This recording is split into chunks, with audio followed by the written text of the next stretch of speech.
Wala namang bagong ganap ngayong araw. Bale, paliliguan ko na lang muna itong tita ko na may psychological disorder.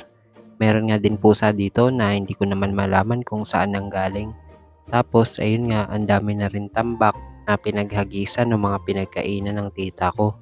Kaya pagkatapos niya na lang maligo, saka ko to pupulutin isa-isa para mahugasan. Sanay naman siya maligo mag-isa, yun nga lang kailangan talaga isasabihan mo at babantayan. Dahil kapag siya lang mismo, hindi niya ginagawa. Tapos ayun, binantayan ko lang hanggang sa makatapos siya maligo at yung mga damit nga na pinagbabaran niya ay bukas ko na lang lalaban dahil nakapaglaban na ako kanina. Tinotoyo nga pala siya kapag natatapos siyang maligo o kaya kapag kinukuha mo yung basura niya dito sa kwarto niya.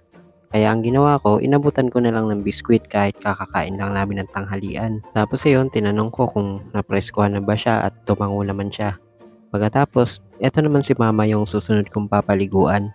Sobrang init nga din talaga ng panahon ngayong araw at habang nasa banyo nga si mama, tsaka ako naman winawalis itong paligid. Meron nga din kasing mga butil ng kanin na nalalaglag si mama. Basta every time nakakain siya, meron siyang nalalaglag. Tapos ayun, kada mag-CCR siya, maliligo, saka ko pinapalitan itong diaper niya. Nilalapag ko lang naman yung diaper dito sa may wheelchair kasi nga inuupuan niya na lang at hindi na sinusuot pa. Sa banyo na kasi siya dumudumi pero pagdating sa pag-ihi niya ay bigla na lang talagang lumalabas kaya kailangan na nakasuot na lang na ganito. At para hindi kami mahirapan ay ganito na lang yung ginagawa at hindi na ikinakabit pa sa mismong bewang niya. Mabuti na nga lang talaga at may nagbigay sa amin ng diaper kahapon at nakabili din ako kanina ng isa pa para kahit papano ay may reserba. Minamap ko nga rin pala itong sahig dahil nga syempre para mabango na din yung paligid.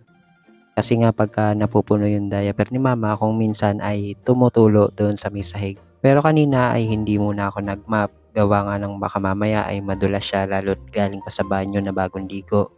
Tapos ay ako naman din ay naligo at pangalawang ligo ko na nga 'to dahil sobrang init talaga ng panahon ngayon. At kahit nga pala hindi ako maalis, basta every time na once a day, naglalagay talaga ako ng deodorant. Ang hirap naman kasi wala ka ng pera, amoy putok ka pa.